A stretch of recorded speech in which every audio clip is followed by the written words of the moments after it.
we have our first match that is going to be going down that we're going to be watching today. Right Turtle versus Justus. We have seen this matchup many times over this year, and it has never disappointed so far. I don't expect it to disappoint today. What's your thoughts on this match overall coming into it today, man?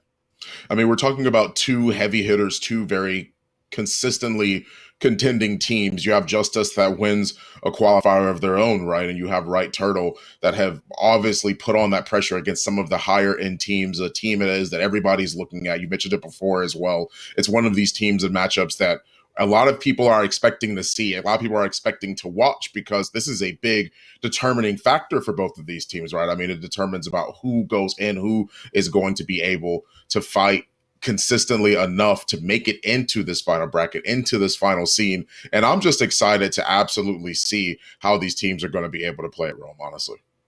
Oh, yeah, big time. Let's go ahead and check out the maps. Let's go ahead and look at the series layout for this best of 5, which is the winners finals. And boom, we are going to be going to Lockdown Demolition. That could get very interesting if you know the history between these two teams. Then we're going to be moving on to a Factory King of the Hill, into a Strikeout on Skyfell.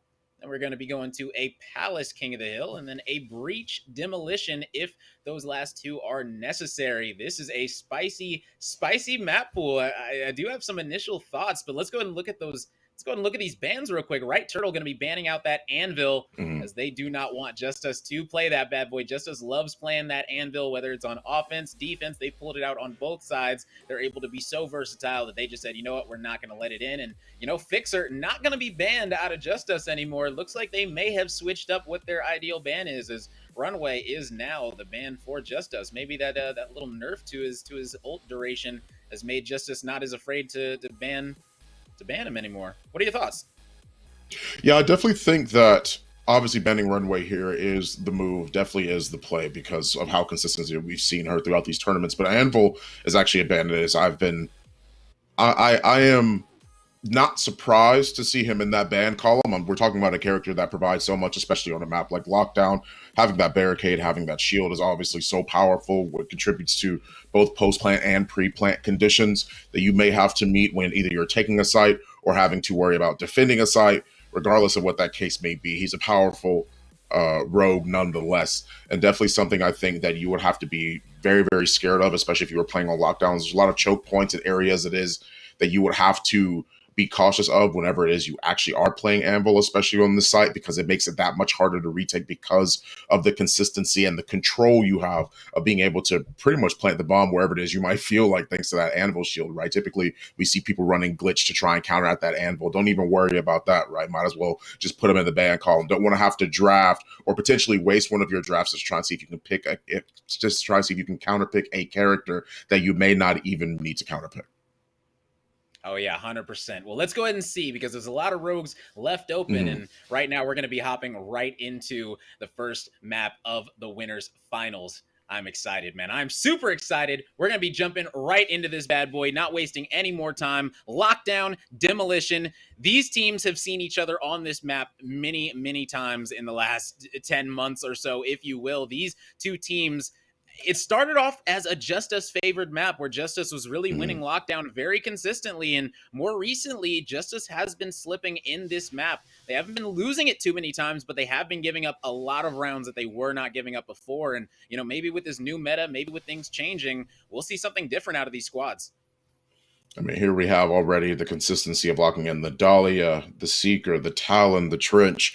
Obviously, Intel serves a huge purpose in this map, and Blue Team definitely seemed for that to be the case, at least, right? Turtle feel very, very consistent in terms of trying to make sure that they have the proper dedication, the proper draft as well. I mean, we have the Chalk being picked out here as well. This is something we had talked about in a previous qualifier. We feel like Chalk was not necessarily finding as much play time as some of the other rogues it is that we've seen. But that's not the case here. They lock him in and feel like he might be consistent and great at taking side. I mean, that he is. He has that ability to be able to res himself. It's necessary. And that Dahlia, too, being able to, I would imagine personally that she might potentially either go to the Kestrel or she might, I was going to say she might either go to the Kestrel or go to the Chalk. The Chalk's passive is also pretty good with that. But Kestrel, having a little bit of extra change in the back pocket after you get those downs is just as equally efficient. Oh yeah, big time. And right now, Tom Fraggy is his name. He is going to be hopping out with the Seeker. And man, one thing that I do want to say is that the Chalk is a defensive Chalk. Now, we've seen Chalk used on offense a lot, but what are your thoughts on the defensive Chalk? As it looks like they're going to be going outside on this one.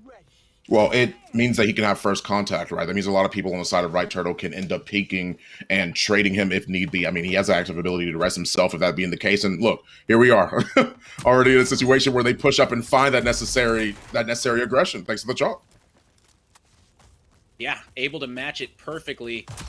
Is that trench going to be getting up? That's the big question. Definitely not if the Dahlia gets finished, but that's 2 downs coming in from Polza. Great stuff from him right now. Able to finally get that last player, and that's going to be a quick 1-0 for the side of right turtle. Yeah, and that's literally like I was saying before. Like we're talking about the aspect of having a proper draft, making sure that draft is key to what you might need to victory, right? And here we go. This is it. We're seeing it right here. Posa rolls right on up. They try and push it immediately through the objective. They try and make it as aggressive as possible. They play fast on the side of Justus Roco to try and see if they can overtake the site. Obviously, that style with Posa. What did I say? That first contact with Chalk is super important because he has that ability to self-res himself. He's going to be on the front lines, slowing the push. The rest of the team is going to worry about what happens after in case he goes down, right? So this is something that we see consistently. And this time, Dahlia's even tethered to the Chalk now, which once again, Chalk, Kestrel, well, I mentioned it before, I could see him tethering to either person. They provide a lot for Dahlia. Oh yeah, big time. And, you know, being attached to that Dahlia for the Chalk, he's just able to get extremely reckless. You know, you pop that ult, you got 170 health to work with, plus a revive, and that is just incredible when you're able to have that Dahlia back you up, especially when she has that passive as well to just roll around as much as she wants if she ends up going down with that extra health as well. Talon Dart coming out, that's going to be great intel for them to be able to get this bomb down. Looks like it is going to start, and now it's all about the retake. This is another good thing that Chalk is wonderful at, being able to make sure that he has that retake, whether it's peeking off of first contact, whether it's you playing retake. He provides a lot to the team. Same thing can be said for Kestrel, and I actually love the flank here by both the Chalk and the Kestrel as well. They aren't paying enough attention because their backside is literally entirely exposed to the both of them. They get revealed, but that already sets up for a pincer operation. Oh, yes, 100%. And right now, these players cannot get trapped. Ink ends up going down. You can't have that E-mess with this KA-30. He's going to be hunting down that final player, and they should be getting this defuse pretty easily, as all they have to do is bait out Gronky, and there he is. The incense coming out. They know he's there. They're going to wide swing it, and that's all she wrote for that. And that is 2-0 as Prosper is going to go ahead and get that defuse with that Dahlia. Man, that is a quick 2-0. And I'm not saying that it's not looking pretty for Justus right now, but those are not 2 pretty offensive rounds. Yeah, I definitely think that right turtle having that pressure and having that consistency, I love Polsa and Slapodopoulos' awareness right there to be able to set up for a flank, even though they get revealed what's going to happen, right? Okay, you see them, but now you also know that there's 2 behind you and more that you have to deal with on the front side of things, right? So coordinating their pushes to make sure that when they actually take that fight, they can either get traded from their teammates across the map, or they can even just make it better, not even have to worry about getting a trade at all. They keep that pressure, and now here we are at 2-0. Oh yeah, now they got to keep that pressure on, because right now is where you do not want to just lose 5 rounds in a row and be down 5-2. You want to keep this momentum going and say, look, we're going to be up at the end of halftime. That's your goal on defense on this map. Win the side that you're not supposed to win. And, you know, as long as this map has been out, it's been an offensive-sided map. Things have started to even out a little bit more where teams are starting to win on the defensive side. But, you know, overall, it is still an offensive-sided map as the offense gets to dictate exactly what happens in the round. And that bounce nade, is that going to be connecting? Ooh, able to hit something with it. Not sure what exactly that was. Didn't really see any numbers pop up. Not sure if he was able to hit the body. And they are able to get this bomb down yet again. Now let's see if this post-plant play is going to be better from the side of Justus. They need to hold all the members are up. So they are going to be able to do this pretty efficiently. It's planted for their spawn. They have no excuses to lose this round. The bomb timer is at least approaching half right now. Slapodopoulos manages to find one, and Ink trades out Prosper. This time, there's a kill. That's a difference between the kill and the down. It's a 2v4 right now, and they manage to get one, but comes all the way up. Ink tries to use the C4, but he gets brought down too. They have 2-on-2 members remaining, and a stem for Dallas to pop. They have to push Bronchi here. They're set up for such a good angle, but the slot comes around a little bit too late and isn't quite able to find what he needs there to submit this round. Justus Roco, they take the first point here on the offense. Yeah, and just like that, Justus was able to do a great job right there of staying calm. You know, they didn't over peak, they didn't get too aggressive. They took the trades when they presented themselves. Even with Ink going up top, he was able to buy a bunch of time for his team, just being a distraction, helping them out from that tower. And right there, you saw Gronky was able to hold it down with those trophies on that far A side. Now, Trench is an interesting pick on offense, essentially because it makes that retake a lot harder if he's able to get all of these trophies. And you can already see Gronky has 3 trophies now in his back pocket. And that is going to be very, very difficult to break if they're able to get this bomb down at A every single round from here on out. And here we go. Already tossing out the radar just to make sure they can detect any of those motion sensors. Just anybody pushes through, they obviously can swing or at least get the intel on when somebody might be trying to set up for the flank. Because once again, Posa Prosper gave him PTSD, obviously, from that second round that they ended up winning on the side of Right Turtle. And now they don't want to deal with that same situation anymore. Baltic gets tossed out. Not going to quite find anything here, but Tom Frack, oh my goodness! With the bounce nade? Woo. Downs one, gets another one? That's absolutely right insane. Yeah, that's one of those that you walk into a private match, you get everything ready, and man, that thing went straight to that back cinder block. If you guys know what that is, to watch over that A bomb in that hallway, and that's a beautiful bounce nade, and we're definitely going to be seeing that one taken from other teams. But that right there is what makes Justus the best team in the game, is that they are able to figure out things like that before anyone else, and already able to use that to his advantage. We saw him throw it the round before. He got a hit marker with it. And this round, he was able to get a finish. And right now, you see the post-plant play is just amazing. They're able to plant it for their spawn. That's not the best of options for him, as he is going to get taken out as well. And that's all 4 players yet again. And that is a 2-2 situation now. Man. They've been doing a great job at making sure they hold on to this bomb post-plant, honestly, right? Because one time they ended up losing to Right Turtle in terms of having that post-plant. But ever since that second round that Right Turtle have been able to win, obviously Justus Roco have not been showing that same sort of passiveness, right? They've been playing a lot more aggressive while at the same time setting people up to hold those more back angles, to hold those more wider angles. Why? Because in case someone actually tries to push in, that makes it a lot easier for them to be able to get that trade, try and catch anyone that's crossing over, make it that much more dangerous for them to actually try and retake site, a lot easier than they have been those last 2 rounds. Now, I love this, the consideration at making sure they actually commit to B site this time. It means that they're going to still be concerned about A, but B here, just to try and mix things up just a little bit, I think is a good move.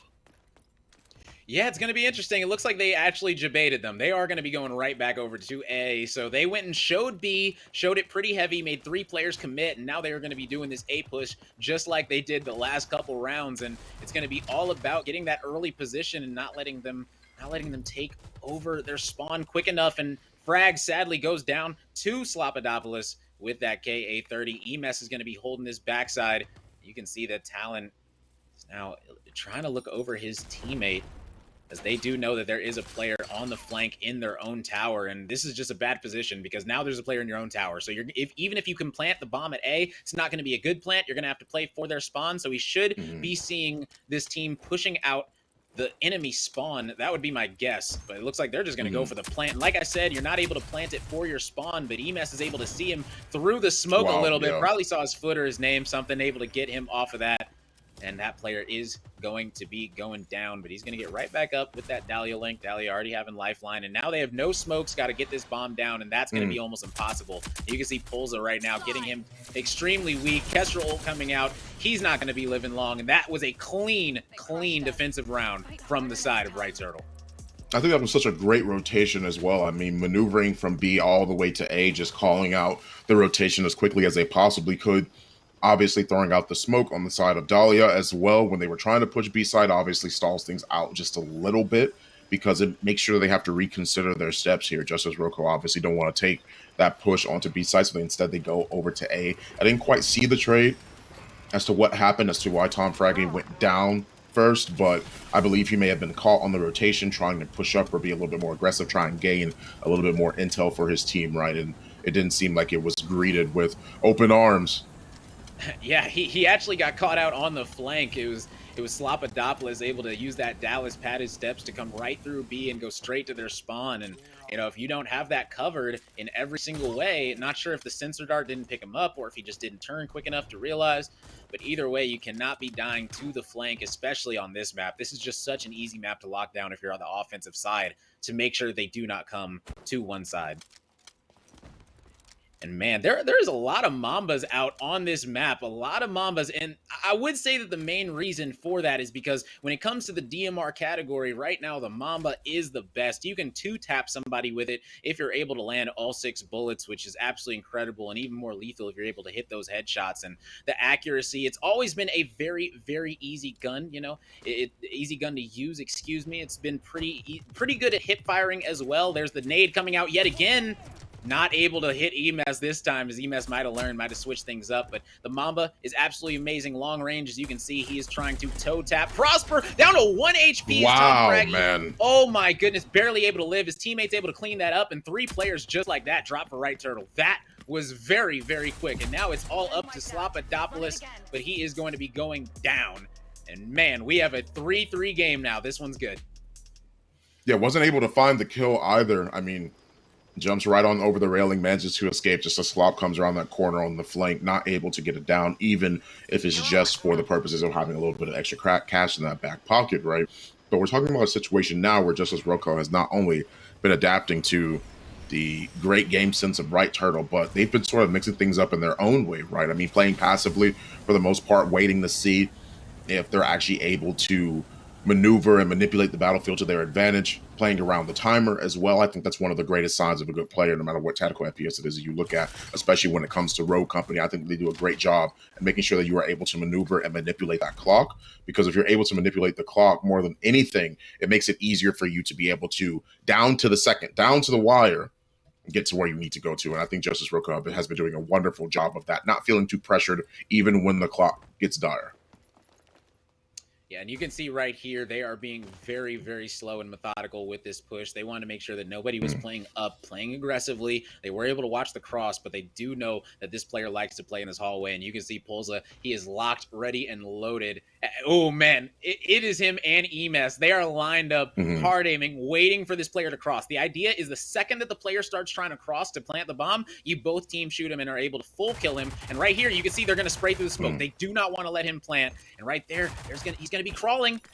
Oh, but a double nade is able to get both of them. And are they going to be pushing off this? Yes, they are. The Dahlia is going to be pushing up, able to finish off one. No, redowns Polza. My goodness, both these players are down now, and that's going to be only one left. That is the Dahlia. Not sure if she's going to get the revive. Nope, as that player is going to be finished off, and that is a 4-3 advantage now for the side of Justus, doing an absolutely incredible job there on that half.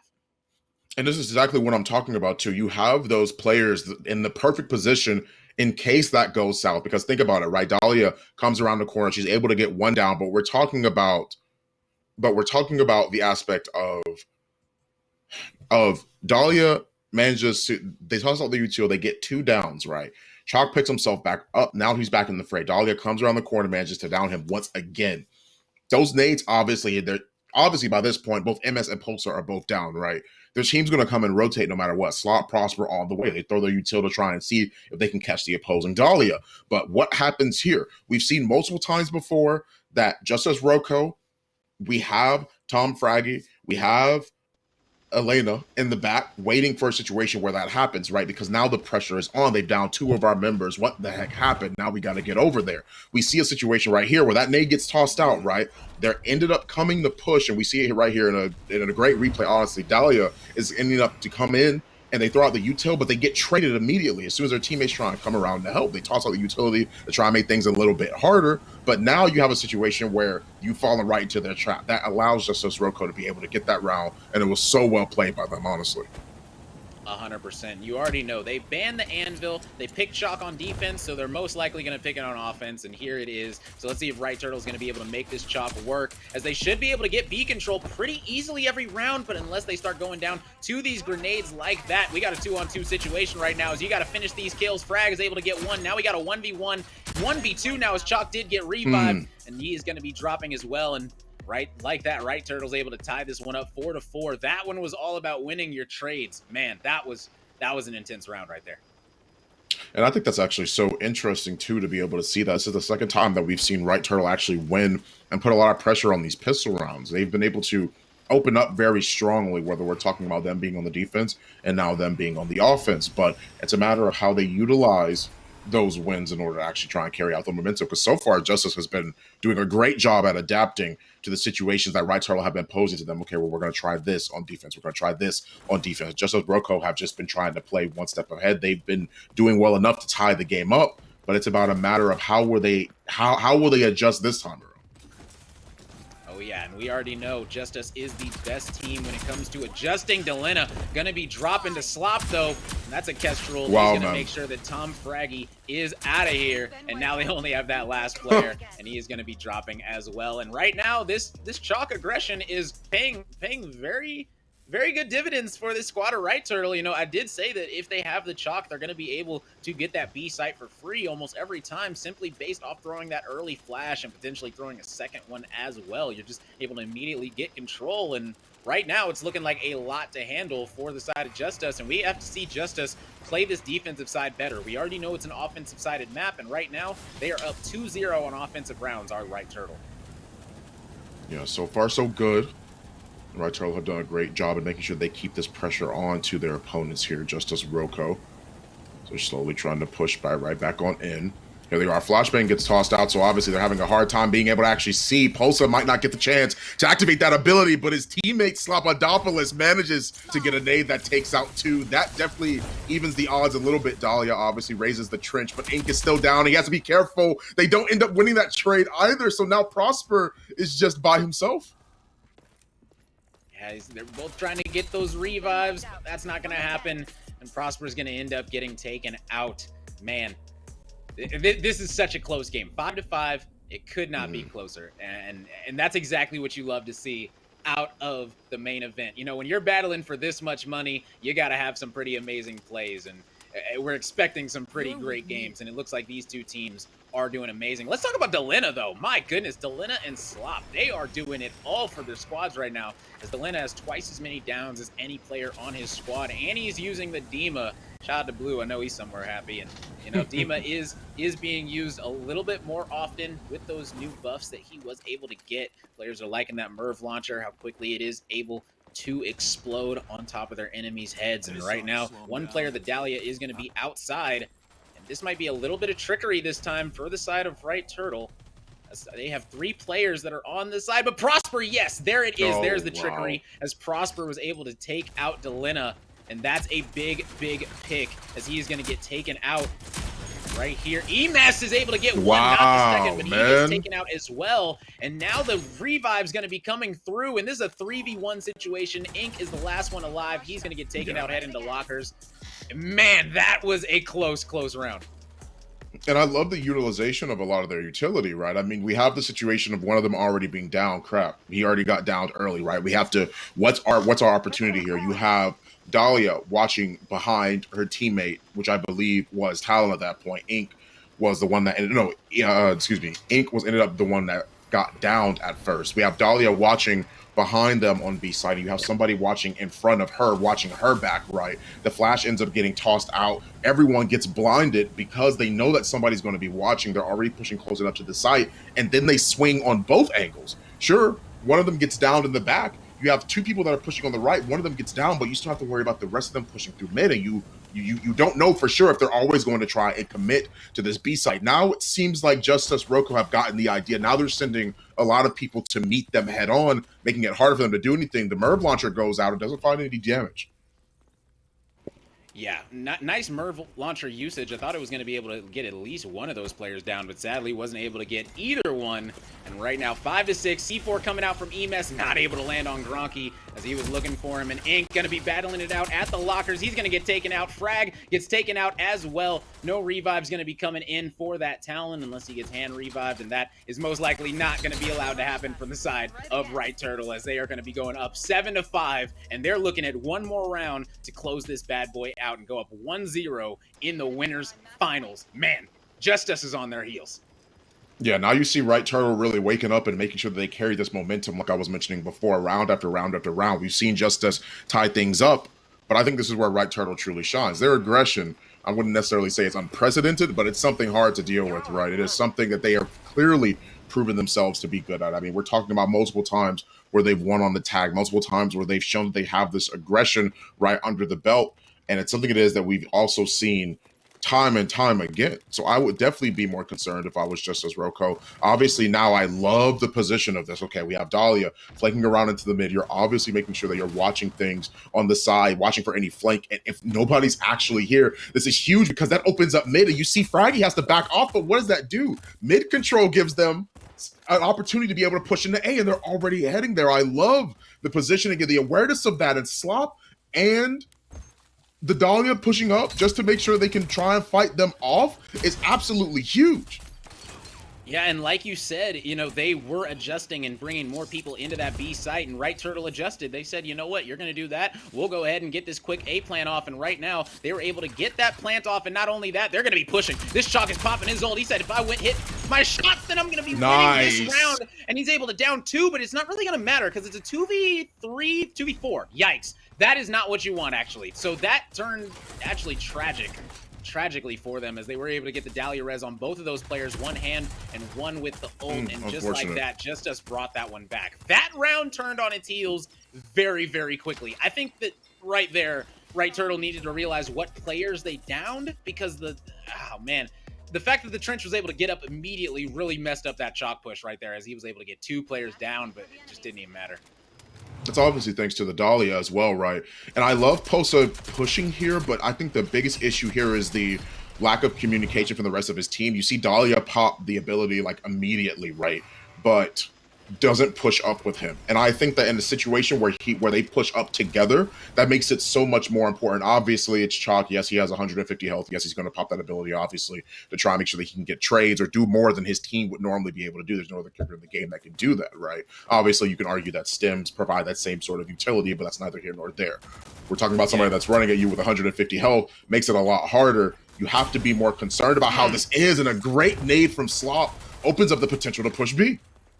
Yeah, and already they know that those players have pushed up on lockers, even though that player did get revived. The jump ult was only able to do 36 damage. That was almost a super highlight right there. And Delena is going to be battling for his life. 3v2 situation now in the favor of Right Turtle. They're going to be clearing out this red side, and that's going to be another player dropping and full killed. And just like that, Right Turtle going to be going up 1-0 in this best of 5. And man, whew. A lot of people will say that they had Justus, as the better demolition team coming into this main event, but right there, Right Turtle was looking very, very clean in how they were executing that demolition right there. And I think it was pretty obvious as well to show off the utilization of how well these teams have prepared, because Justus were clapping right back, right? In the beginning of the round, at the beginning of the match, we saw them tie things up so evenly, so consistently, that it made it a lot more scary for Right Turtle to try and push and utilize that advantage, right? But that's neither here nor there. Right Turtle are the ones that come out on top. They just prove to be a little bit too aggressive on the side of lockdown. They make it work for them. I mean, when Posa is, regardless of whether somebody gets the kill or not, regardless if they win the round or not, the willingness to show that he pops that ability, pushes out downs too, is very, very indicative of his teammates, and very indicative that he trusts his teammates extremely well. So congratulations to Right Turtle for being able to win this first game. 100%. That trust is so key. And especially when you've been teaming with players for so long, you start to realize when they're going to be able to have your back, when they're not going to be able to have your back, and most importantly, how to win the game. And let's go ahead and check that out in these game replays coming in right now. As we already saw the pistol rounds, you pointed it out. They were very aggressive in these pistol rounds, able to get a lot of downs early. And that was really, really big in helping them get ahead in this map. Yeah, I definitely think that is a huge showing of not only their potential, but their teamwork as well. Just the obvious nature of being able to adapt to whatever situation is being posed to them at first. Obviously, you have situations, like I said, where Justus Roco are just proving to be extremely strong, right? Definitely contenders to be able to fight against Right Turtle. There's a reason why everybody's been excited about this match. There's a reason why people have been talking about this match, right? And I think this is going to show an amazing first game as well. 6-8 is definitely not a far scoreline at all. We're talking about a situation where they were literally only 2 rounds from crowning themselves the winner of this very first game, right? So obviously, Justus Roco have shown that they have that adaptation, that ability to be able to make things go. I believe, Yeah. effort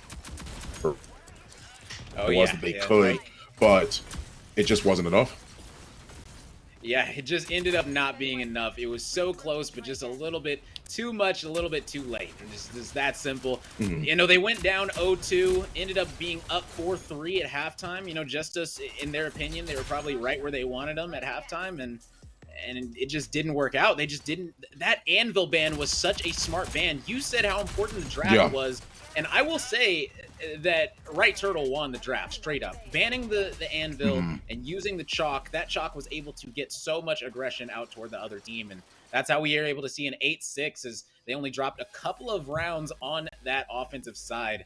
And now we're going to be hopping right into a factory King of the Hill where Right Turtle is going to be banning out Vi, and Justus is going to say, "Get Lancer out of here. I don't want to deal with him." Mhm.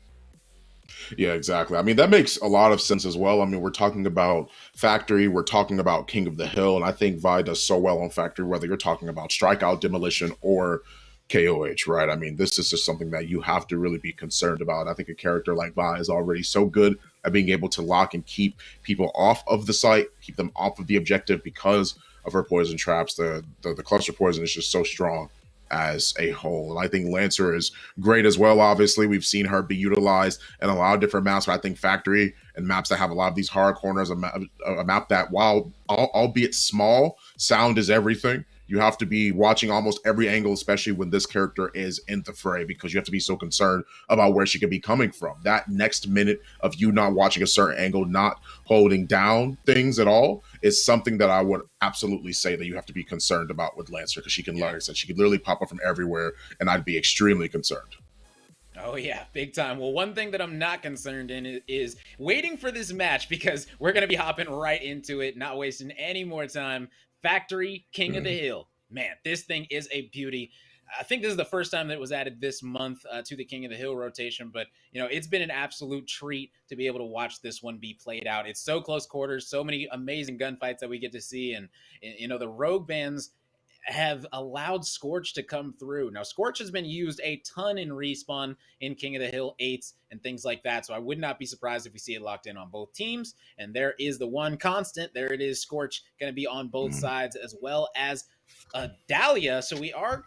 Ooh, now this is interesting. This is interesting. So we see two incendiary grenades for the side of Right Turtle, right? They have the Dallas and Mm. the Scorch. There's one incendiary on the side of Justus. Now, the big question that I have for you is, who won this draft, and who do you link to if you're Gronky on the Dahlia? Do you link to Scorch or Mm. not? I definitely think Scorch is just as effective as leaking the chalk here. I think if we're talking about, once again, the previous map it is that we're on, obviously, you have the option of linking to chalk or Kestrel, but I think Scorch is so important because of the utilization of the Ensign grenades. Having your mollies here, having anything that fleshes out that objective, that makes sure that nobody can stand on it, is obviously going to be important, and that is in the form of incendiary grenades. I absolutely would think that Dahlia links to Scorch here. I think that's too prominent on either side. Oh yeah, and right now you can see they're both going to be linking up to their Scorches. I thought maybe we might see a Kestrel link just because of the money in the first round. Maybe those teams want to get ahead. But these teams are not planning on losing one round. They want to win every single one. And they said, you know what? My best chance of winning is going ahead and linking with the Scorch. Now, my thoughts were that on the side of Right Turtle, you don't really need to link to the Scorch, only because there's only one molly that you're going against. Now, the side of Right Turtle, they have two mollies on their side, so it makes complete sense for Justus. But I think that Right Turtle might have been okay by linking with the Kestrel here. But right now, this first hill is always a war. I love the placement of it. It's just around this cylinder. You get to see these teams absolutely go crazy as Ink doing amazing things. He's going to be popping that ult, but it's not going to be lasting long. I also think part of the reason as to why they were necessarily like linking each other to that is also, I believe, to sort of reduce the damage it is that they may take from Scorch's active ability. I mean, Dahlia is definitely somebody that, I mean, having more than one person that can sort of win against those duels against their opposing character, obviously, I think would have a way easier time. And I think making sure that you shut out that active ability as well, or at least reducing that damage or making yourself completely immune to it when you are dueling the opposing Scorch and or the Dahlia could be a huge thing, because that's two potential people that could win against that. Scorch wins a lot of her duels. It's hard to take that from her. 100%. You see Emes picking up a nice two-piece, trying to turn into three. Not able to, but he is able to get those players weak for his team. It's not really going to matter. You see Ink, he is going to be getting up at the hands of oh man, absolutely beautiful shots coming out, man. These teams have some amazing gun skill. When you talk about the best of the best players, you cannot peek for half a second and expect to miss a couple bullets and still win your gunfight. In this situation, you can't miss a bullet. That's the feel that these teams are giving off. We just absolutely love to see it. Polza going off. Wow, that's man. 4 kills down in the kill feed, and you know what that means. That's a whole lot of time going to be going to the side of Right Turtle, and they are going to be up hugely after this hill right here. Looks like they are going to be up about 60 points after this next hill. You're using that utility just to make sure you can cross over because of how bad the last gunfight went, I definitely think is a telltale sign of how well this round is going at this current point in time, right? I mean, you're using that utility extremely early just to make sure you can even make it onto site because you're worried about them holding too many different angles. They trade things out 2 for 2, sure, but they get another down on top of that. Right Turtle already in control of this. This is something that is you also have to be worried about. Polsa manages to down Tom Fraggy, and I think that is a huge, huge reason that's just how powerful this can be.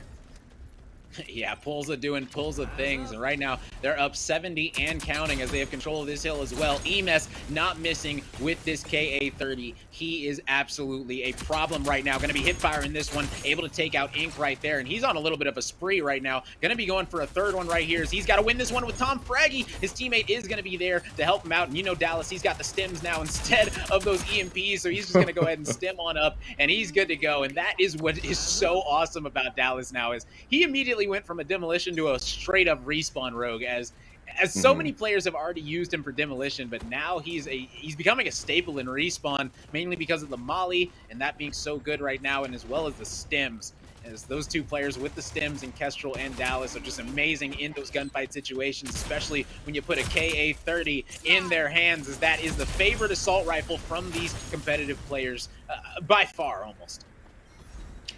It seems like right now you have not only a huge point deficit, but the mentality of all these players coming into this final point definitely have to be shot. I mean, Justus Roco are struggling to try and make it onto site, struggling to try and even retake the objective at first, right? It seemed like that was how it was going in the very beginning. Justus Roco did a great job at retaking one of the first, one of the first 2 sites that was available to them. But Right Turtle, I think, have done such a great job at making sure they keep that pressure. Look at the downs. Look at the overall score line of Right Turtle here. 20 and 12 for Emmons, 11 and 9, 15 and 10, 10 and 4, sure, but you have Dahlia on the team, right? I mean, it is just more than being able to have some of those eliminations, some of those downs, and I think they're doing a great job at working together, honestly.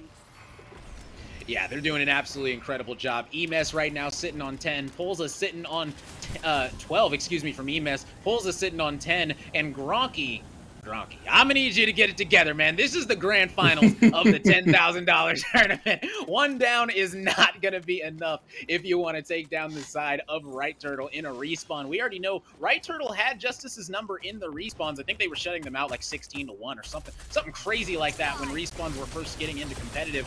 And you know, Justus was able to bring things back and really show that they're the better respawn team in the last couple months. But who knows? Maybe this is the time for Right Turtle to bring that crown back. As recently, the players on Right Turtle have been playing a lot of 8s, a lot of scrims. They've been practicing a ton, and it looks like that practice is definitely paying off.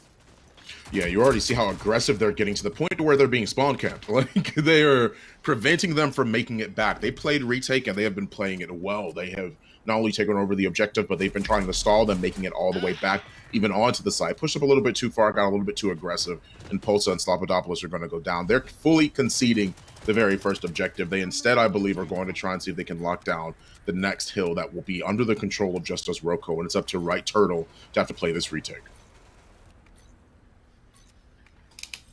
Oh, yeah.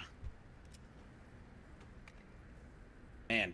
Hey, Fawn, what is your thoughts right now? I know that we said which side of the draft we like more, but when it comes to this specifically, what do you think about Gronky's performance on his rogue right now? What are your overall thoughts?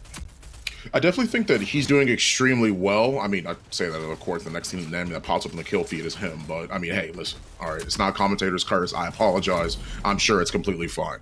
We're talking about Gronky, right? I mean, Gronky, I think, is doing an amazing job at keeping himself, obviously, alive, but also making sure that he's playing as far back in position to try and get these trades. I mean, he is on the Dahlia, right? You don't want him to be in a situation that involves him dying because you're going to need him to be alive. I mean, I think he's doing extremely well.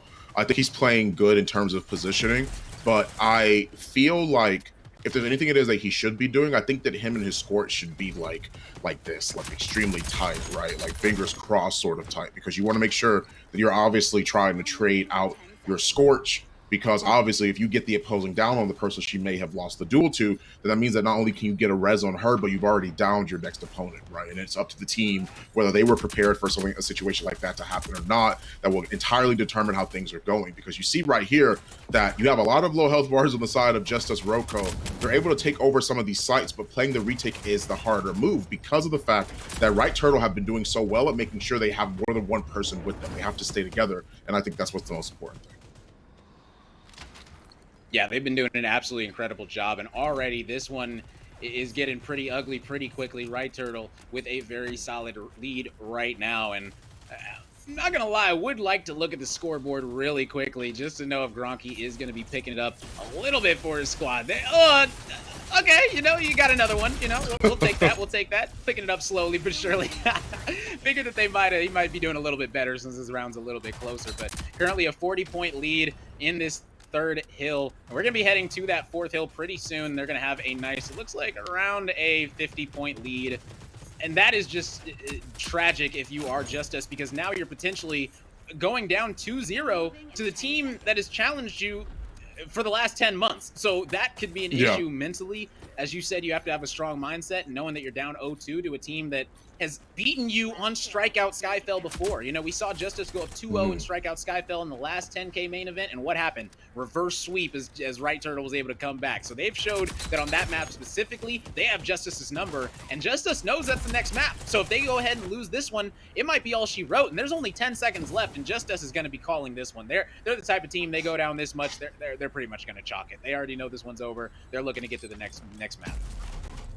Yeah, they already tossed out the nade, not going to be able to find much there. Yeah, that is a huge point deficit for the last 2 rounds, I would say.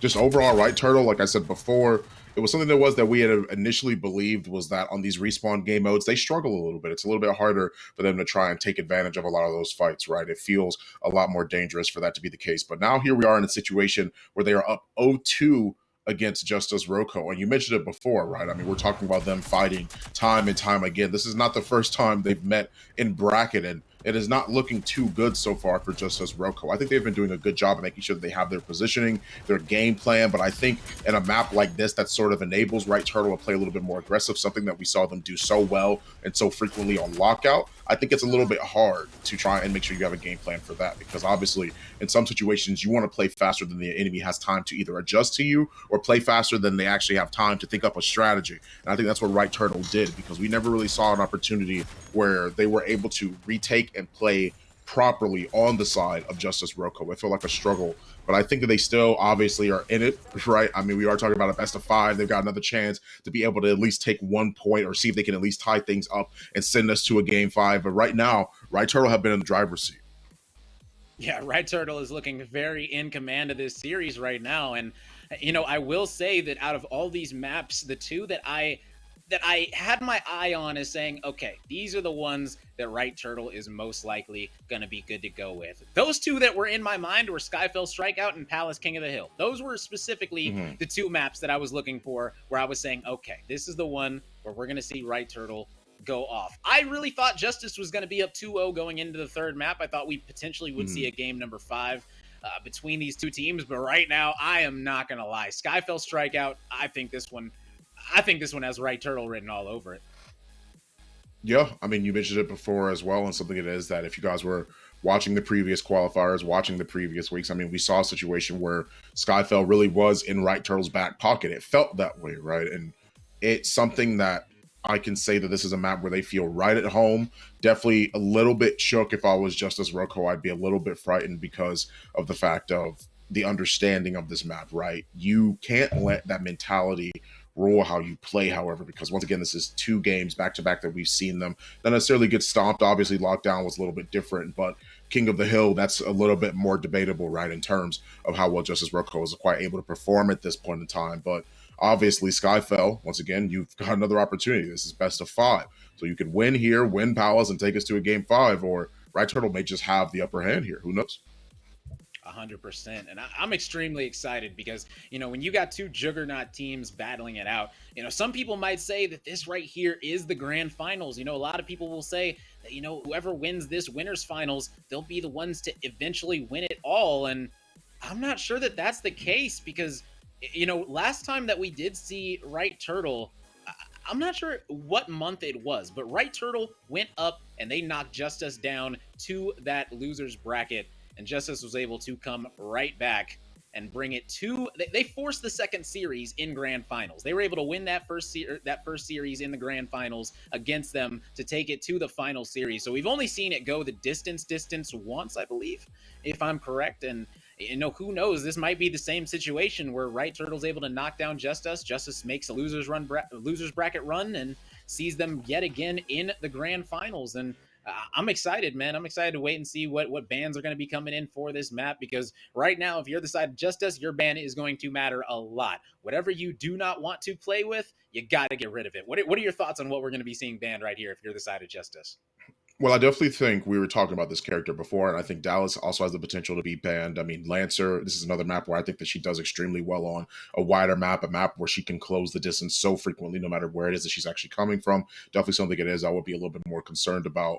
But I think that we've seen something that needs to be like sort of addressed. I think Scorch is a wonderful character at being able to duel on maps like this. King of the Hill, Strikeout. I think a lot of these respawn game modes benefit her extremely well. And I think that that is a map, or at least a character it is, I believe, that should get potentially banned. I think that's a character that a lot of teams, even though that you can lock them in on both sides, it has been a bit of a struggle seeming to deal with her and her guns. Obviously, and with the weapon mastery system, I think it makes it even more difficult. So once again, Dallas, I think that Scorch is a great ban. Yeah, I mean that's pretty much the two it is that stick out in my mind the most. Okay. Sounds good. Well, let's go ahead and check it out. I think we have an update from the losers semifinals that is going down right now. And this one is a tight one. Gaming Gorillas 1-1 with Cordiality. And it looks like Gaming Gorillas was able to take that first map of Demolition 8-6. Cordiality did win their match 2-0. Their map, 2-0. So it is going to be 1-1 in the losers semis. A couple of players down there in those teams are streaming there, like Nash X and things like that. If you want to check out that series, both of these series are extremely good, man. I am so excited that we get to watch all these great games going down. I'm just upset that we can't watch them all, man. Sad we got to only do one. I'd love to do both sides, but let's go ahead and load into Skyfell right now, as we're not going to be waiting any longer, Fawn. This one is going to be this one is going to tell a lot, because if this ends up being a 3-0 for the side of Right Turtle, they're going to be feeling extremely good. They might even go take a nap, as they have been staying up pretty late every single one of these tournaments, and they know what they're going to be in for if they want to end up winning this bad boy. They're going to have to be up pretty late, and so who knows, if they want to win this thing 3-0, that way they can go maybe take like an hour nap, go get some refreshments, get some drinks, because if they're going to be knocked down to that losers, they're going to be forced to play the entire time, and that can be so taxing, like you said, on that mindset. And boom, we have Gronky on the Phantom. Now, this is interesting. You got 2 downs on the last map, so you're going to be switching it up and going with the Phantom on this one, with the bans coming in being Vi and Lancer. Not surprised seeing Lancer banned, not trying to see EMS on that. Vi is a pretty good ban, as Delina is very, very good at Vi. He loves playing Vi. He always says, if you don't ban it, I'm going to play it. Very simple. And, right here, Scorch was left open, but it looks like we are going to be having a little bit of a reset with these squads. But that is interesting, though, that Scorch is left open, and these teams aren't going to be playing it. Now, I think that part of the reason why they wouldn't be playing Scorch on this particular map is just because Skyfell is such a big map. It's so big that you're really not able to get too many sidelines. If you play Scorch, you're either going to have a shotgun or a submachine gun. So you're not exactly going to be able to kill people from long range with those weapons as well as anything with a KA-30 or a Mamba. So not really too surprised to see these rogues be picked. Now that I think about it a little bit, usually Strikeout, Scorch is pretty much a staple right now. So this might be the one map where she's the exception, just because of the long sight lines between these. But Lancer getting banned, no one's trying to see EMS on potentially his best rogue. Yeah, and I mean, not only that, I mean, we're talking about the situation of a character that can close the distance and really run across the entire map without you hearing a single step it is that she makes, right? Quick and quiet. I think is a Yeah. really great ability, and I obviously think it's something it is that you have to be really concerned about. So they just don't even want to deal with MS or the Lancer just in general, I think. And I am glad that you mentioned up the Scorch as well. It was a character I thought I was going to see at some point during this draft phase, but no, they instead lock in the Dallas. They rather take some of the intel as well. I mean, we saw Seeker, I believe, end up getting picked up too. I mean, we're seeing Dallas here, but not the Scorch. It is a staple of those respawn game modes, especially when we saw during the qualifiers as well, just to overall see a lot of these characters end up being picked. But that's not the case here. Instead, they're also going for the Seeker. They're going for the Dalius. The Dalius. I meant the Dallas, but I'm saying Dalius because of the fact that I was thinking about Dahlia and Dalius together typically are on the same team. We see her get picked up a lot and is actually utilized quite frequently in a lot of these respawn game modes as well. Not only just to give her the passive, but also because she's a great rogue to be able to have and making sure they're being kept up and in the fight is also really frequent and not something that we see her here either. Instead, it's the Kestrel, it's the Phantom, it's the Chalk. The difference is here, right? The black sheep, I would say, of these sort of respawn game modes. We don't see them as frequently as some of those other characters, but I think it's great to see them nonetheless. Yeah, and I will say Seeker might end up being the best rogue for this particular map, simply because if you think of all the sites where the strikeout point is, even if it's in the middle, you just shoot a bow over that middle statue, you're able to see everyone. If it's at the top of Aqua, you're able to shoot a bow down either stairs, you're able to get back the bow every 30 seconds. It's constant intel. The Dallas on each side, you get it down, you're able to snap, see which side they're spawning from.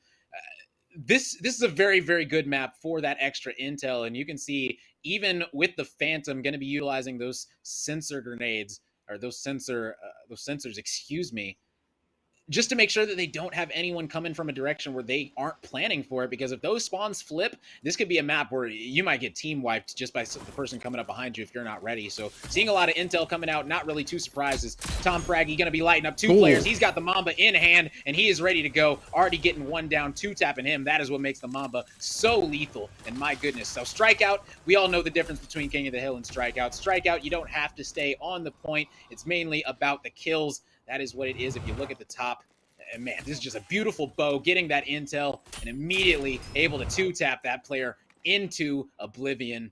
And right now, Gronky's just going to be holding this angle, and right now, Slop is going to need to make a move. They're down 3. Right here, this is going to be a big, big engagement between Slop and Frag. Now, Frag does have a Mamba, but it's not going to matter. 106 from Slopatopoulos, and he is absolutely hitting every single shot. He's looking in Grand Finals form. He is not messing around whatsoever. Bounce Nade gets tossed out as well, just trying to get that intel, and he actually manages to down 2. That's why I mentioned the Bounce Nade. I saw it right there on the spectator. I saw 2 of them were grouped up close by. They got the kill immediately on Fraggy. They were concerned about having their teammate lose that fight, so they wanted to rotate. Slop tosses out the nade, clears out the corner, he gets 2 downs, and now look at him. We were talking about how this is Right Turtle feeling at home with this map, and I think this is such a great indication of that too. A beautiful bounce nade to get the down and then confirms it. Yeah, and this just shows the resilience from this squad simply because they were down and in bad positioning, honestly. They didn't really have control of the middle of the map, but being able to win out these trades, get that positioning back, and do amazing things, just hit your shots, honestly. If you look at these guys, their accuracy is just absolutely incredible. Man, these guys got to be shooting at least a 95% rate right now, because they are just absolutely beaming right now. I would not want to step into a lobby with these gentlemen. They are absolutely on one. They all ate their Wheaties this morning, and right now, Right Turtle is looking to step it up as they're taking a 3-life advantage. They have control of the point. They have control of the spawns, and they're looking very, very good to go up 1-0 in this strikeout.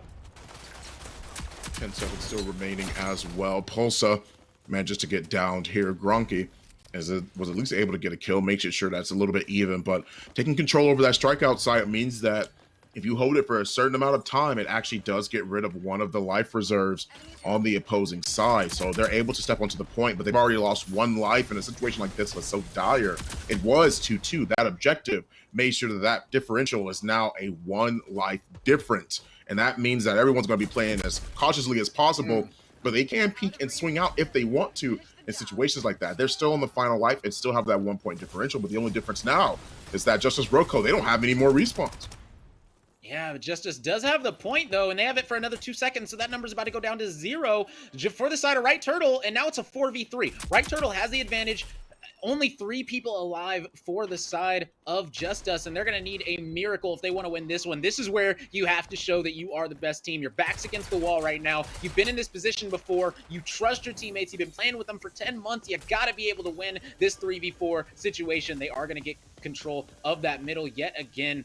The Slop is not going to be letting that point go in their favor. Oh, but Slop might be getting shot from the side, and yes, he is going to get shot, and he ends up going down, not able to live, and 2 players drop, and now we got a 2v2 situation. A revive is going to be coming through. Ink is flying around, trying to not let that happen, and now we got a 1v1 and a strikeout. Oh, man, we don't ever see this, and we got, Polza going up against Ink, and this one, 2 of the best players on either team, might be the best player for each squad, and only one of them is going to be able to win, and Ink going to be challenging, but not able to land a bullet as Polza takes him out, and that was a huge engagement. Man, that would have been Ink's 3rd down, and it would have been massive. And you had Gronky crawling towards the person trying to call him out. That's why Gronky was moving slowly around that corner. We saw that happen, and it just wasn't even maximized on. I mean, I'm sure that he was at least able to let out a ping there. It seemed like he was completely caught off guard with how close he was and ends up losing the fight because, like you said, doesn't even get a single shot off. I don't think he was expecting him to be that close, but if that's the case, if he wasn't expecting him to be that close, the communication couldn't have been.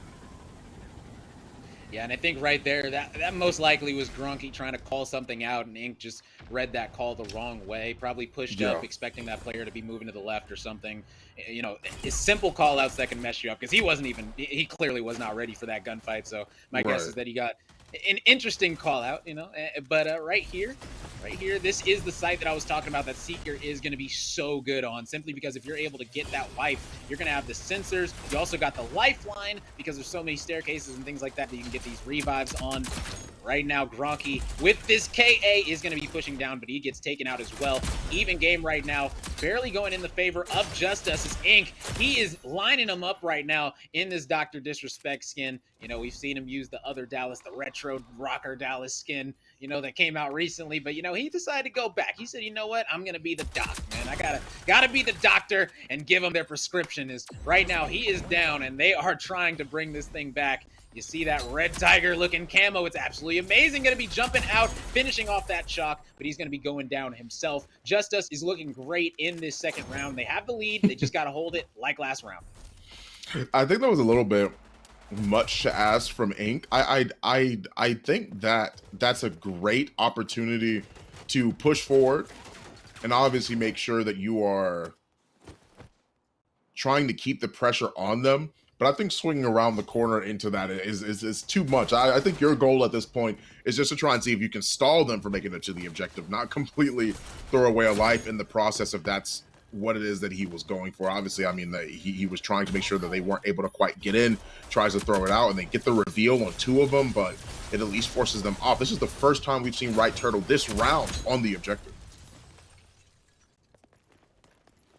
Yeah, and right now they are looking very solid. They're up 10 lives, and you know, when you're up 10, essentially if you're the other team in strikeout, let's just go to the next round. This thing's 1-1. Yeah. And you can see right now they're essentially just going to run up in there, try to get these trades, but you know, you're not going to win a 15 versus 3. That's just not going to happen, especially in this situation. I don't really care who you are. You're most likely not going to win that one unless you are 3 actual players going against 3 bots. It's going to be pretty hard. And right now, the last player live is the Dallas. It's just a matter of time before he drops, as he is at the back of this box. He's going to get taken out, and we got ourselves a 1-1 game. Gronky really stepped it up that half right there. Massive stuff out of him. It seems like right now, and obviously with things being tied up, it makes it a little bit harder to say who can potentially end up taking this one. But I think Justus Roco, Right Turtle, they've been doing a great job at adapting to one another's strategies. This is exactly what we saw in the very, very first map on Lockdown, right? We saw Justus sort of adapting to Right Turtle's play style, and I think this is what we're seeing more so in the long con. We're seeing this happening with Justus Roco more frequently now because they're being pushed to the limit here. I mean, the score is 2-0. If they win, if Right Turtle win, then that's it. That's all that she wrote for that one, right? So that they're going to have to find an opportunity to try and win a lot of these different fights, a lot of these different games. It's going to be a lot they have to be concerned about in the winners bracket when they end up, if they end up losing, get sent to the losers, right? So it's something it is I would be greatly concerned about if I were. Yeah, and right there, Emes able to almost do some pretty incredible plays. Man, that was extremely close. And right here, you can see Right Turtle. They're going to have to retake this site as currently Justus is in control. And right here, what do you think the best strategy for this specific hill is to get back on the hill and break this hill? I definitely think that you have to send two people almost on a pincer position. You have to make sure that you open things up as much as possible. This is probably the most open site that we've seen them have to tackle so far. Obviously, next to Aqua, that's pretty open as well. But you're seeing what Justus Roco are doing, and they're forcing whoever it is that they find, anybody on the side of Bright Turtle, back and away from the objective, back and away from the site. When they find a kill, they're pushing that advantage because of how open it is, right? This is one of those sites where you have to play a little bit more aggressive because you want to eliminate the amount of places they can come from, right? And this is so unbelievably open. You can come from mid, you can come from either spawn, the attackers or defenders spawn. And it's just a matter of trying to make sure that you can retake properly by making sure you attack from as many angles as possible. And I think them funneling in right here is not the play purely because of this reason. They're getting watched all over the place. MS is able to take care of two, but they've lost so many in the process. Tom Fraggy going down, though, might change things a bit. Oh, yeah. And when you're able to take out Tom Fraggy, you're going to be looking very good as a squad. But still, Justus is up 2 lives, but they do not have control of the point. So it's essentially an even game. Some could call it that. Right here, you can see the bounce nade going to be coming out, not going to be connecting. He does have the bow if he wants to use that to get a little bit more intel as they're going to be pushing. And man, that bounce nade almost able to land on Frag. The Mamba shots going to be coming in as well. You can see Ink trying to hold this down. He said, "You're yellow. I'll just wait until that finishes, and I'm going to start taking you out immediately." What a nade. Oh my gosh, dude. What and a bounce the bow, arrow. You're right. The arrow is able to take out Gronky. You love to see that, man.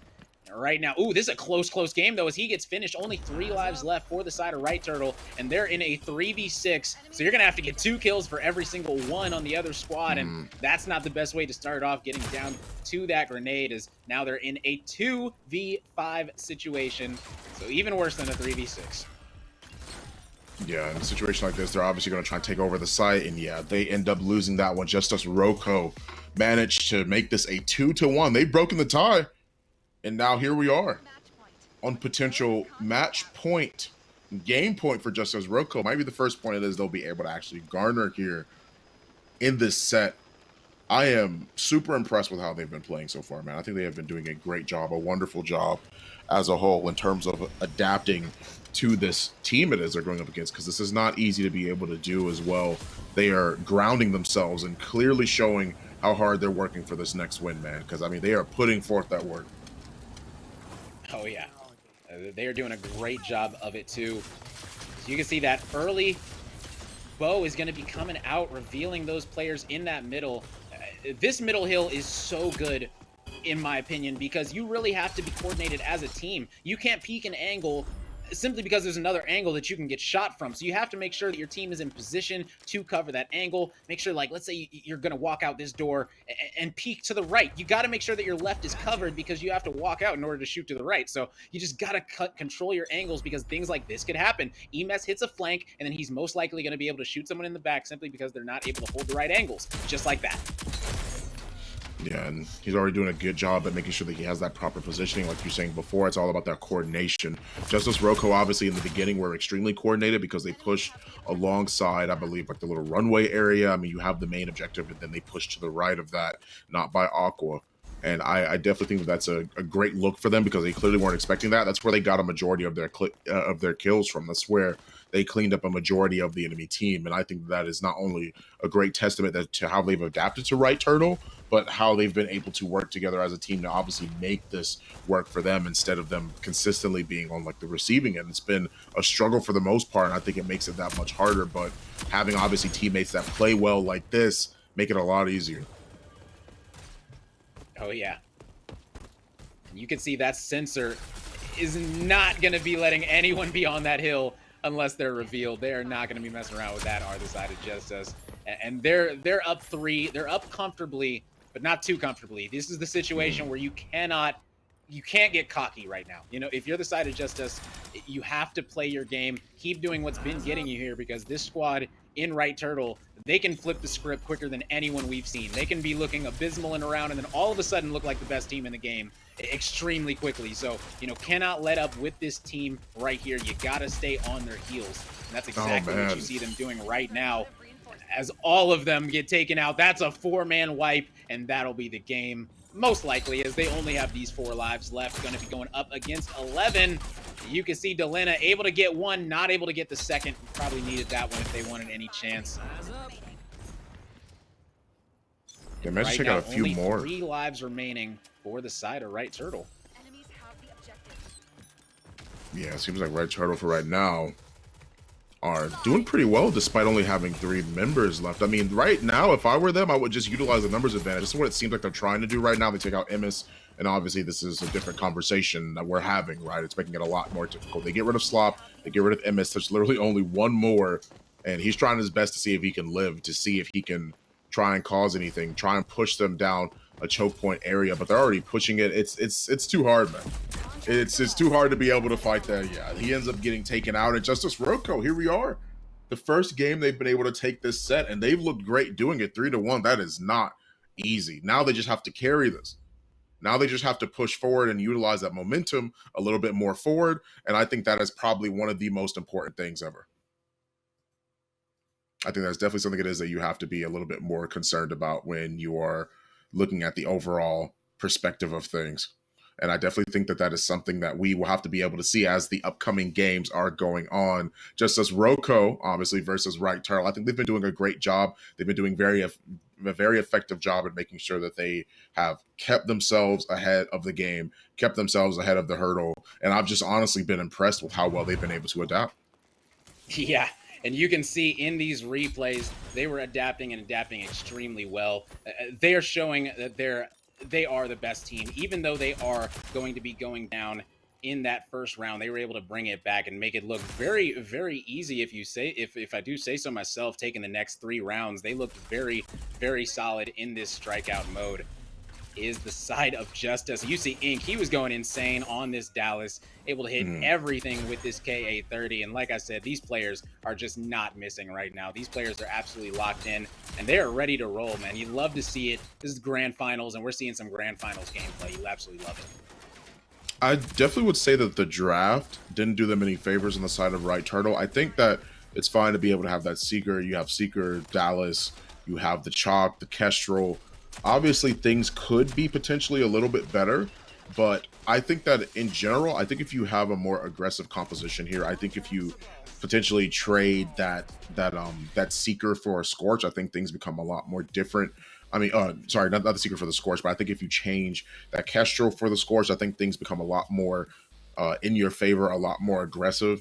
I think although Kestrel could have been a potentially good choice, I just don't think I saw as much value out of her drones as you could have potentially seen. And I think with the amount of duels and gunfights that were being taken and what felt like very little util, obviously I saw util being used, but I don't think that was the tail end of how a lot of these fights were won. A lot of it was just gunfights and positioning, and I think making it harder for them to be able to take those duels even when you're outnumbered, I think changes a very, very large portion of that. And I think Scorch would have been a great addition to the team for Right Turtle if they wanted to pick her on Strikeout. Oh yes, 100%. You might be onto something, you know, you definitely might. And I'll say that I'm definitely not onto something because like I said, I thought that the first 2 maps were more toward Justus and that the next 2 maps were more toward Right Turtle. But right now, that's flip-flop completely as Justus has just won the Skyfell Strikeout in convincing fashion 3-1 after getting taken out 8-6 in the demo and 2-0 in the King of the Hill. And now we're back to King of the Hill on Palace. So I'm not even going to give a prediction because I've been completely wrong in the first 3. So what are your initial thoughts on this Palace King of the Hill? Who do you think is going to be taking this one home? Well, it's kind of hard to tell, honestly, with how close these 2 teams have been fighting. I think with Palace King of the Hill that you have a wide variety of presence around the map. This is definitely something that you have to be a lot more cautious of. I think that first initial point on King of the Hill has been something that we've seen time and time again that has really been a crutch for a lot of different teams. Control of that very first King of the Hill point, I think, uh, with presence of mind of what draft it is they might have is a huge thing that you have to be worried about. That first point is really, really important. I also would be a lot more concerned about the bans here, because I think Lancer getting banned here as well would obviously be a good choice. I think allowing Lancer to be open, whether that's on both sides or just the one, I don't think that's a good idea. I think you need to get rid of the Lancer. I think it's just too hard to deal with her, whether you're someone that's experienced at using Lancer or someone that is wanting Lancer to be more so in your core. I think you have to look at the grand scheme of things. I think Lancer being banned here is a very, very good choice. I'm actually curious to think about the second ban. I'm imagining Lancer is the focus here, in my personal opinion, in terms of ban list, but I don't think that it is the end all be all of whether somebody wins or loses. I just think it's a really annoying character and a hard character to deal with in a coordinated situation, right? You always have to be on the lookout for where she could potentially to where she could potentially be coming from, and I think that is a hard thing to deal with if pressed with that question consistently enough, right? You're asking yourself off of every spawn, hey, where is this Lancer coming from? That can really play into the mind games and game sense of a lot of different teams. I think that's just too much to answer. Oh yeah, 110%. Lancer is always an amazing ban, definitely an amazing pick. That's the reason that we see it banned so often. And this map specifically, this map is a Scorch Vi heaven. If you let Scorch or Vi through, they have been played at essentially 100% rate in eights and in practices, things like that. So we'll see how they're going to be deciding to go about these comps. I'm guessing that we're going to be seeing a Dallas, Scorch, and a Dahlia most likely locked in, but we're going to see right now as we're loading into this beautiful new map in Palace. It's been an absolute pleasure to cast this map this month as it did get brought into the competitive rotation for Rogue Company, and it's been amazing for King of the Hill, and it's been amazing for Demolition. And right here we get to see how it plays out in this fast-paced respawn mode with all these amazing hills that we get to see, especially that B hill right underneath that big old I don't even know what that is. What do you think that? What do you want to call that thing? I'm not even sure what that is. I mean, I think it's pretty interesting not only to see how players have been adapting to this map, but trying to figure out what the call outs are for some of this, right? Because there's a lot of different situations where you look at the map and you're like, man, what do I call this? You got to call it something extremely simple, like main gate or double doors could be something it is that you call one of the King of the Hill sites, right? But I'm actually not too sure what that is actually called in terms of call outs. I am sure that having the Scorch and Chalk, hey, are they listening? Is that what's happening right now? I literally mentioned the Chalk and Scorch before. I was saying that it's good to, I believe, trade out that Seeker for a potential pick of the Scorch. Either the Seeker or the Kestrel. I think that would be a good choice, but here they are. I mentioned a more aggressive composition, and this is exactly what's happening. They're picking a more aggressive composition, and I think that's a great look. Yeah, 100%. Like you said, that Lancer did get banned out. Vi was the other choice to get banned out. She is out of here. So we're not going to see a runway, which is just interesting, but I do feel like there are some better rogues left available. Not mad at any of these rogue choices from either side. The Phantom has been popping off on this map recently, and right now Gronky's going to be the one on it. Now, Gronky has been struggling early on in this series, so we'll see if he's going to be able to pick it up on this rogue that is a little bit of an interesting rogue to play, especially in respawn. It's one of those rogues where you'll either pop off and really help your team win, or you're not really going to do much. There's not really too many times where you're going to see a middle of the ground Phantom just kind of on the map, just being there, essentially keeping things even. It's either going to be she's helping or she's hurting. So we'll see which side of that it's going to be on in this map right here. Current 25-point lead. Polza going to be trying to bully him off of that site with that Scorch, with that fire immunity, able to sit on this first hill, and he's going to be picking up the scrap time on this one. Going to be about a tie game heading into this B hill. Yeah, it seems like right now they're going to obviously forfeit what little positioning it is they have on the objective, just trying to see if they can even things up a little bit. But I like actually how Justus Roco were playing that first initial point. I mean, swinging out wide, making sure that you're watching a variety of different angles and keeping the pressure on as much as you can. This is why I was talking about how consistent and how important this first point is, because those who seem to have control over the first point have a hard time trying to maneuver or manipulate the rest of the points to work in their favor. Once you get on these objectives, whoever wins the first point fight has so much potential to control such a wide variety of angles and positionings on the map that you have to be careful of, especially when you're talking about these objectives, because they get lit up. You see that on the side of right turtle, and it's even hard for them to play retake at times. Oh yeah, and right now Justus, they ended up switching, so Justus is going to be on the red side. We're used to seeing them over at the blue side, rocking that Justus blue. And right now they're up, and they are feeling very, very good about it. But right now the thing is that they don't have this B hill, and like you said, this B hill is a very solid hill, especially if you're able to get a lot of time on it, simply because it is so big. There's so many ways to get into it that if you're able to get a lot of time on that B hill, you're going to be sitting very pretty. And right now, moving to this middle bridge, this C hill, you're going to see these teams start to try to pinch it, as usually the strategy is to get angles on it and then absolutely push it out with all 4 of your players and all of your utility at the same time. And it looks like right now, at least, Justus is doing a little bit better job at that. Yeah, they are. Now, here's the issue, is that they were doing good so far, but having this positioning on the other side of the double doors, they weren't able to get the trade. Slop and the rest of his teammates were able to make it around in time. They're now able to control the side, but Gronky winning that fight is huge. They're able to control the objective, but they have 2 teammates that are on the respawn now. Yeah, that was an absolutely massive gunfight. Emes needed to win that one, wasn't able to. But the thing is that maybe he didn't need to win it, because his team is able to get this thing back going strongly. So right now, he's just going to be sitting in the fire. Smart by Polza, getting this time. You got to win that fight, though, as Prosper is going to be taking him out. Prosper's got the 24S. A lot of players have been liking that 24S a whole lot.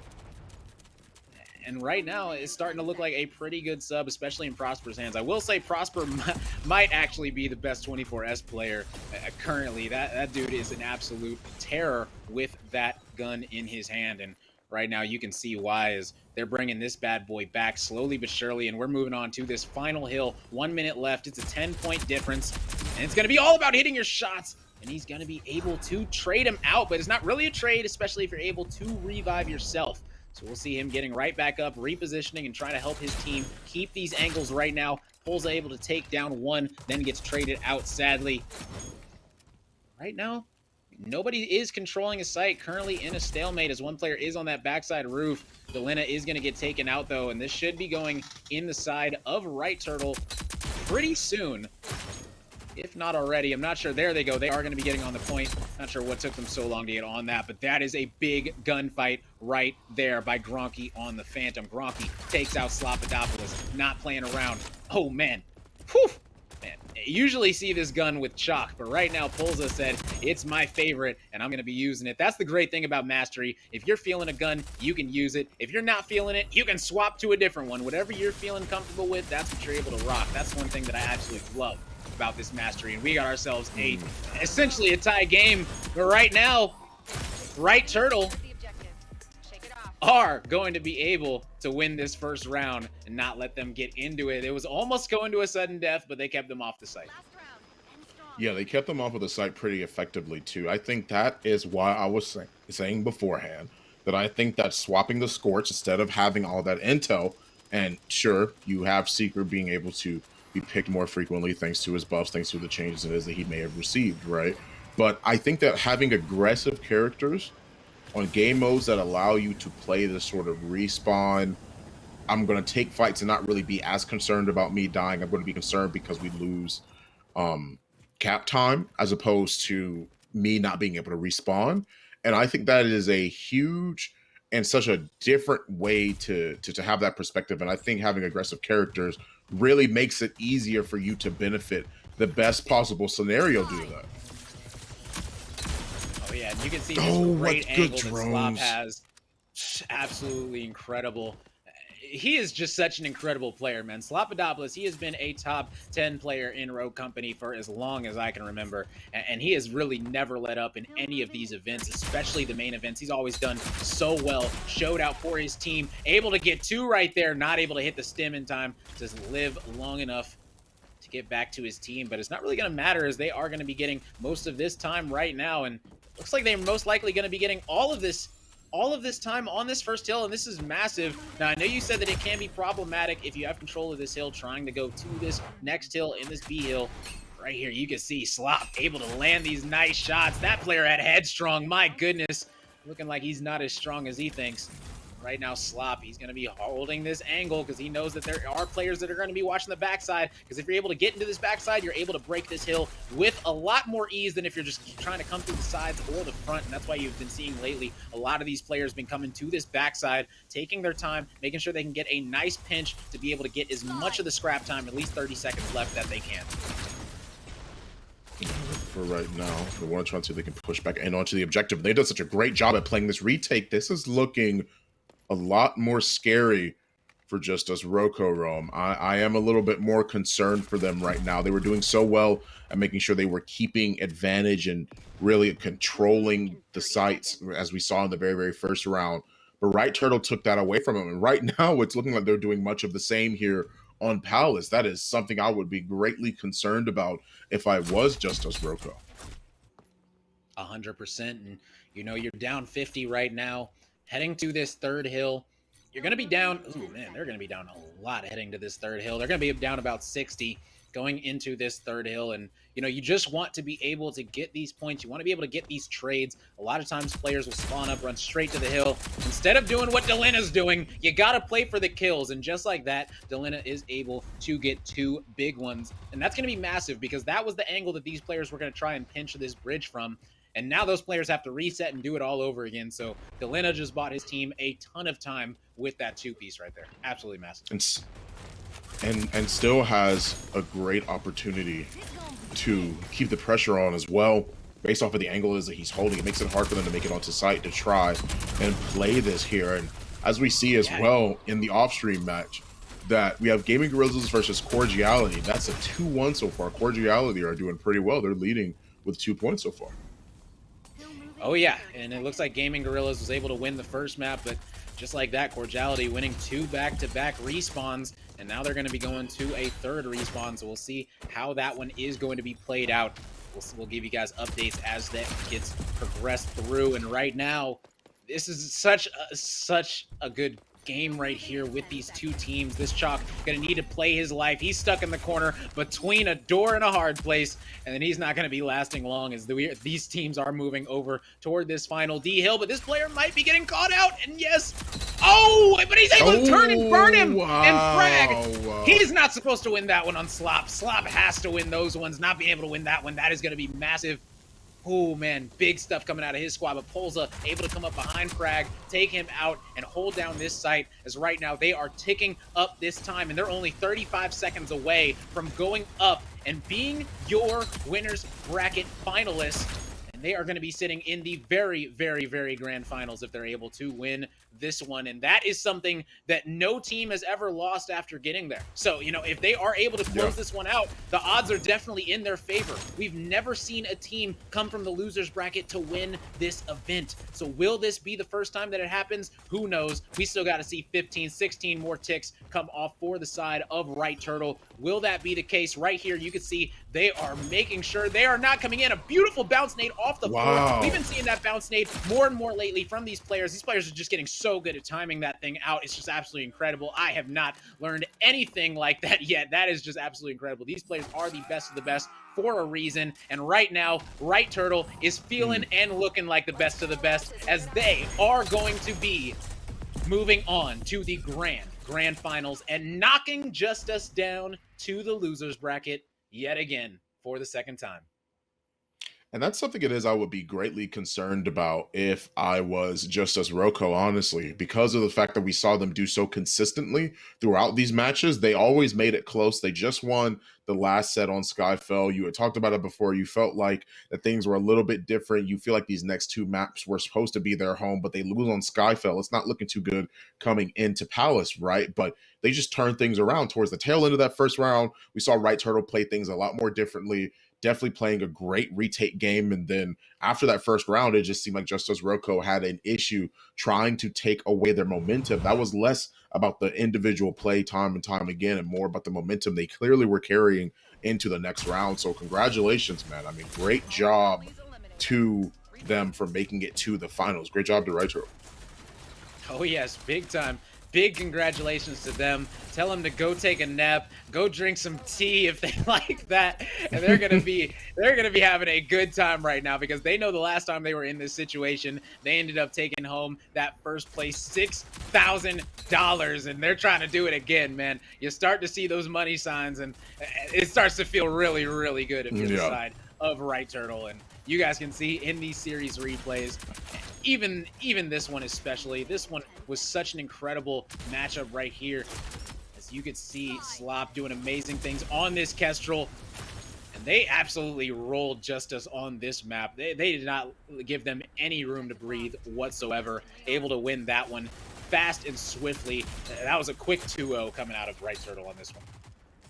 Yeah, just overall great dominance to be able to show. Definitely, like you said before, I'm sure they are feeling great. I'm sure they're celebrating. Go take a nap, go get some tea, because you guys are gonna have to be ready to be able to fight in these grand finals here. But even still, Justus Roco, they are not out yet. I definitely am excited to see them play when they. I'm definitely excited to see them play when we get to the losers bracket after Gaming Gorillas versus Cordiality actually comes through. Then the winner of that will be playing Justus Roco, and I am so unbelievably excited to see how that match is going to go down. Justus still have plenty of time to be able to make this comeback, plenty of time to be able to see if they can fight their opponents once again, the ones they just lost to in grand finals here. I mean, we have so much action still in store for this entire tournament. I'm so excited, man. I mean, they played this so well in terms of draft, in terms of positioning. I think they did a great job in terms of how they overall utilize their team's utility, overall utilize their characters. And I think that Right Turtle have always been a team to sort of be worried about. Oh yes, 100%. And you can see right here, they were making this King of the Hill. They made King of the Hill look like their bread and butter. In all honesty, on this one, they were feeling very, very good, as they should. Made both of the King of the Hills actually for them went very, very well. And so maybe that might be something that they can hang their hat on in this tournament specifically. Is their King of the Hill plays? They're looking extremely good. I don't think they've dropped a King of the Hill yet, and the funny thing is, if you're looking at this match, they're going to have to go down to the losers bracket now, our Justus. Mm-hmm. And if they play Cordiality, let's not forget, Cordiality knocked Justus out of the first qualifier. They are the team that made Justus have to come back week 2 to fight for that 3rd seed. Cordiality is the number 1 seed, and they're the number 1 seed for a reason. They're currently up 2-0 in their map count, and they took out Justus and took them out very, very quickly in that qualifier. And now it's going to be a question of, are they going to be able to do it again? But, first they do have to get through that final map in that losers bracket. They got to win one more in that losers bracket to get there. But this team, Justus, they can definitely take a loss to this Cordiality squad. This Cordiality squad had their number in the qualifier. Yeah, so that means that this is a very interesting storyline when we have to take a look at the losers bracket, man. I mean, that is something that we have to be very, very cognitive of being able to witness. And it's something it is that I'm so excited to be able to see once we actually get into those matches. But once again, I mean, congratulations to Right Turtle. They definitely showed their stuff today. They've been doing great. And I was really impressed with the level of play that they ended up bringing out. I don't know if you guys listened to me or whatever the case was. I'm not sure if that's what happened, but I like your guys' draft decision on the very, very last game it was we witnessed. I don't know. Maybe y'all got some ears here in the production team. I'm not sure what it may be, but you guys definitely changed things up right when it was needed. So congratulations to Right Turtle. Yes, those adjustments are everything. And don't you guys adjust from anything, because we will be right back after this quick break, and we'll be hopping right into the losers finals where we can see who Justus is going to be taking on. Can't wait.